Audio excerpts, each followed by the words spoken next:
People, welcome back to Politics Watch. This is Sir P. Now, right now I'm going to show you a full breakdown on where Jamaica is coming from in terms of being a small, prosperous and peaceful country to being one of the most violent places on earth. Right? I'm going to show you the numbers from 1970 straight up to 2018, and I'm also going to show you which Prime Minister and party was in power while those years, or while Jamaica was going through those years of extreme bloodshed. So what you're looking at here is the year on the left and number of murders on the right. So I have to big up the website called commonsenseja.wordpress.com, right? Because when I was looking for these statistics, I was thinking that the Observer or the Gleaner would have these somewhere stashed off, but evidently it takes a blog, a very determined blogger, to sit down and compile this data, right? So again, big up Common Sense JA. But what is very interesting is it shows you where Jamaica is coming from and where Jamaica is headed now. And actually, this is the period, this is the year, in my opinion, when Jamaica started to descend down the path of political tribalism. And this is when the various parties started to arm their own cliques, right? So 1970 is a crucial year for Jamaica. If you look at the 60s, Jamaica had one of the lowest crime rates in the world. Jamaica used to get double-digit total murders for the year, right?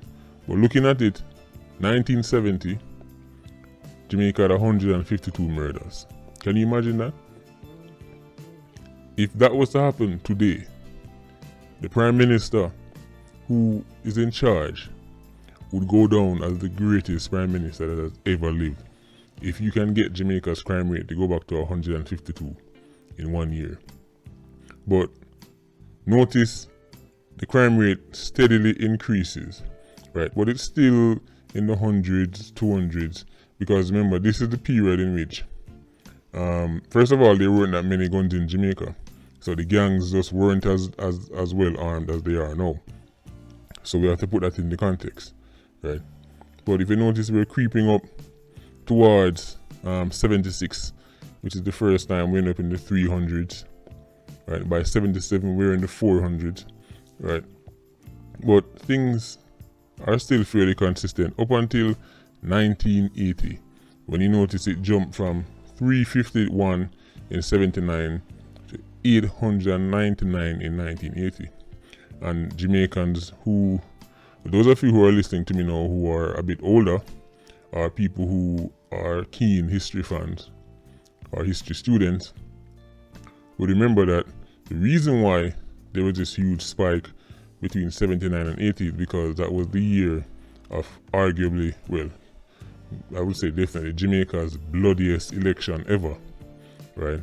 That is the heights of political violence. Back then, just wearing the wrong shirt could cost you your life. That 1980 election definitely went down in infamy for being one of the worst years in Jamaica's history in terms of bloodshed as it relates to politics. Right? But by the time the election ended, the following year, again, it dropped right back down to 490, which is extraordinary, to be honest. It almost cut in half, right? Can you imagine if, imagine if something like that was happening today? Like, that's incredible. So it shows you that we can have a huge decrease in crime, because 80 went from 899 all the way down to 490, and then the following year was 405. So it can be done, people, right? So stop making people sound like, oh, it's going to take 100 years to bring down the crime rate. No. We have the evidence in front of us that we can see drastic reduction in crime. And 1980, I think that was the year Seaga came to power in 80, right? And he stayed in power all the way up until 89, right? So you can say Seaga's during his time averaging the 400s. And again, put this into context, back then this was very high, right? To our eyes now, we're thinking, boy, 424 and 83, that was very low. Yes, we're saying that because we're used to hearing about the thousands, right? But back then, remember, these numbers were considered very high, right? 1980 stunned Jamaica and stunned the world. People couldn't believe, like, 899 people in 1 year.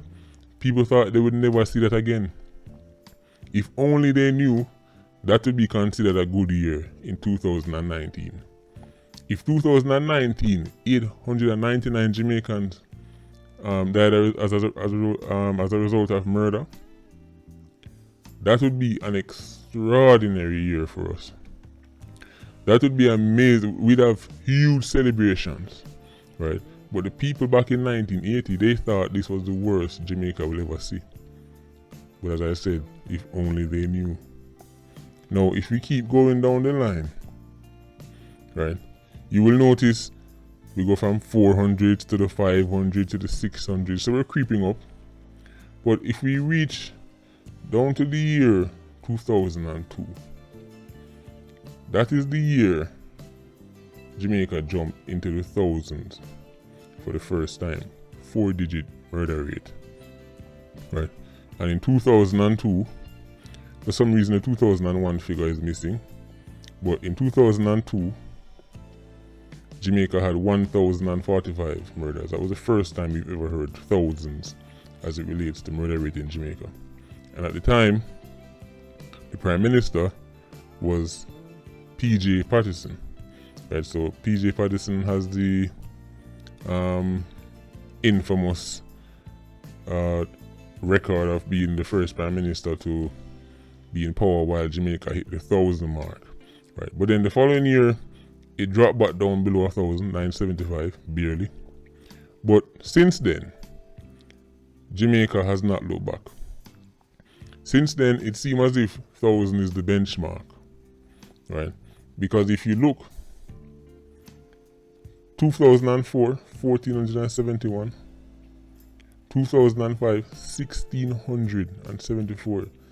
That is an extraordinary number of people, right? Even when you look back at it now, it's amazing. Like, people talk about crime like crime is a new thing. Every year we talk about crime like it's a brand new disease that just hit Jamaica, like when Chick-V turned up in Jamaica, right? This has been going on for a while now. These numbers are extraordinary, right? And of course, 2005, that was actually the last year of P.J. Patterson, right? I think he handed over to, that was the year he transitioned over to Sister P, and she came into power, right? And again, we keep going until, I would say, the next time we saw 1,600 was 2008. And of course, that was Bruce Golding, right? Bruce Golding actually saw 2 years where Jamaica had over 1,600 murders, right? Back to back, 08 and 09, right? And then 2010, we had 1,428. Now, if you notice carefully, if you look carefully, you notice 2011 there's a huge drop. So it went from 1,428 down to 1,125, right? If you can remember, the reason for that huge drop was because of the Tivoli incursion. A lot of criminals had gotten displaced and had to run up and down all over the place, right? So there was a huge drop in crime that year. And then there was another drop in crime in 2012. And people were like, yes, see, Jamaica is on the right path, right? The crime rate is coming down. That's it. Better days are coming. But of course, it was just a fluke. Eventually, things started to pick up back, right? Until it got to the point where 2016 we had 1,350 murders in Jamaica, right? And then 2017 we're back into the 1,600s, right? 1,641, right? 2018 we had 1,287. So we still have to see what 2019 is going to deliver. But I expect 2019 to be very similar to 2018, right? But again, we just need to look at these numbers and realize that,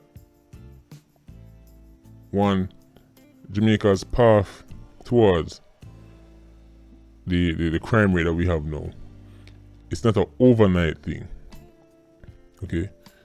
And this is why I tell people, crime is a two-party issue for me, because when I look at the numbers, I don't see any trend that suggests to me that one party had very low numbers, and then when we change to the next party, the numbers spike, and then the next party bring it down.